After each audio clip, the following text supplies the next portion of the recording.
This is uBookquitous. Today we're discussing the future of the book and what that means to readers. I'm Evo Terra. And I'm Jeff Moriarty. Now, Evo, you've been in the digital publishing world for a long time, audio side and now the ebook side. What do you see as the next big hurdle that books have to overcome?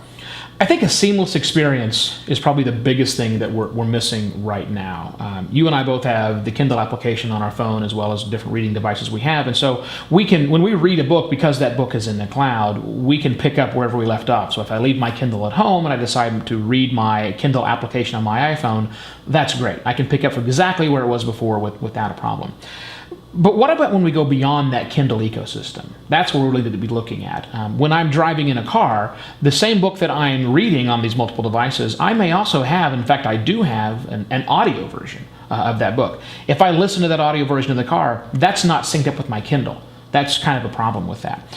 Going beyond that one step further, we've seen Google Glass working on this idea of coming out with glasses that magically let you read a book. That'll be very cool as well, but again, that's going to live outside of the Kindle ecosystem.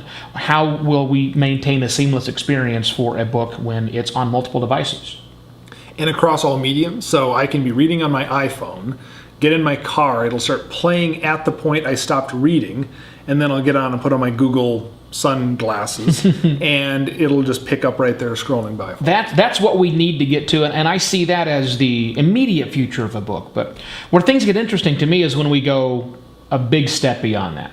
Let's take that next big leap and take a look at what happens when we totally transform what it means to be a book. We break it from this fixed, tangible medium and we unfix it. We make it significantly less tangible. It allows us to do lots of interesting things that we just can't do with books and the devices we have right now. For example, editing of personal choices.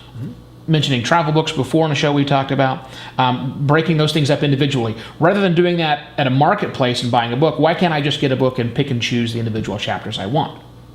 Or even take, I guess, multiple books and make a compilation and really look, the whole definition of book, the way you're defining it is changing entirely. Yeah. It's really entirely built based on the interests. A book isn't going to be the same for two different people. Exactly right. But maybe instead of having to go buy a compilation of short stories, what if I want to pick the 2 or 3 short stories that I like from one author and make my own as it goes across? That's an easy thing for us to do. Transmedia experience, I think, is interesting as well. We've seen books, electronic books specifically, that have links to go get more information, see pictures, listen to an audio track, visit a website.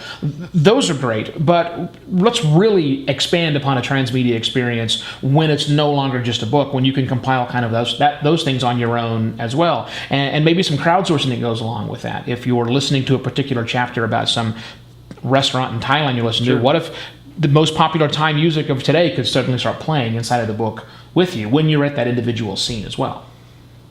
Wow, so having, in addition to what the author puts in there, an entire crowd layer on top of that connects to everything else out on the internet and everything else in the cloud. I think so, especially if we're getting with really popular books, right? Right. And what if you got to see comments that other people are leaving about a book? That's one layer you could put inside.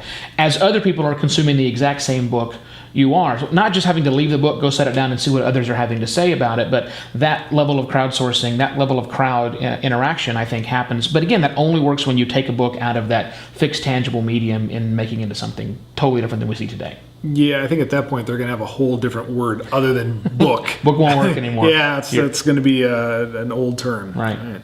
And that is one vision of the future. For more insight and education on helping authors survive and thrive in a digital world, visit epublishunum.com.